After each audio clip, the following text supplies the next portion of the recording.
¿Sabes que la mayoría de las personas podríamos estar viviendo en una prisión?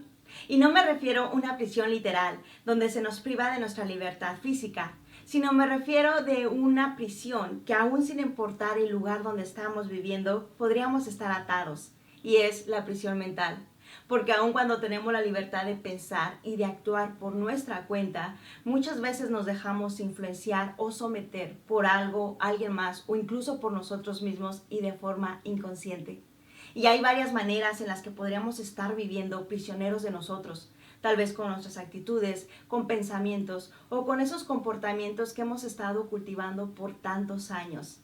O también por esas ideas impuestas por un sistema que las aceptamos como ciertas sin cuestionarlas. Por ejemplo, en el momento en que nos aferramos a vivir con hábitos que nos destruyen, que nos detienen o nos perjudican, es cuando estamos en una prisión mental. Cuando estamos con un grupo de personas y aceptamos algo, aun cuando no estamos de acuerdo, y ya sea que lo hacemos para encajar o para que se nos dé esa aprobación ajena, es que estamos en una prisión mental. Cuando estamos con esos pensamientos limitantes constantemente, cuando hablamos del mismo problema una y otra vez sin estar dispuestos a encontrar la solución, o cuando mantenemos esa rutina que nos daña y no la cambiamos por miedo, es que estamos en una prisión mental. Y déjame decirte que ahí no hay diferencia entre el que está en una prisión literal y el que es libre, porque en ambos casos hay una vida detenida. No se experimenta, no se crece y no se vive. Y sobre todo no se está utilizando uno de los instrumentos de creación más grande que todos tenemos, que es nuestra mente. En el momento en que nosotros estemos conscientes de cómo estamos viviendo nuestra vida y cómo nos gustaría vivirla, es que vamos a decidir si seguimos por la misma ruta o la cambiamos.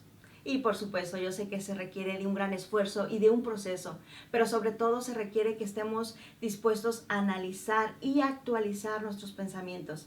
Pensamientos que tenemos sobre nosotros mismos, que tenemos sobre los demás y sobre el mundo que nos rodea.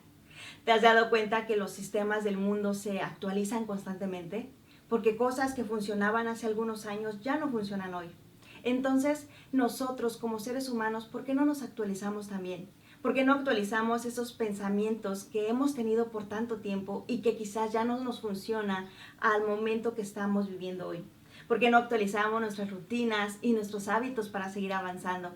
Y es, como lo mencioné, en el momento que seamos conscientes y responsables de nuestra propia vida, en el momento que enfrentemos nuestra realidad tal como es, pero no desde un punto negativo o lleno de culpas, porque son precisamente las culpas, esas barreras que nos detienen y nos mantienen prisioneros mentalmente. Es la culpa, ya sea que fue impuesta personal o colectivamente, las que nos va a mantener intoxicados en nuestro pequeño mundo.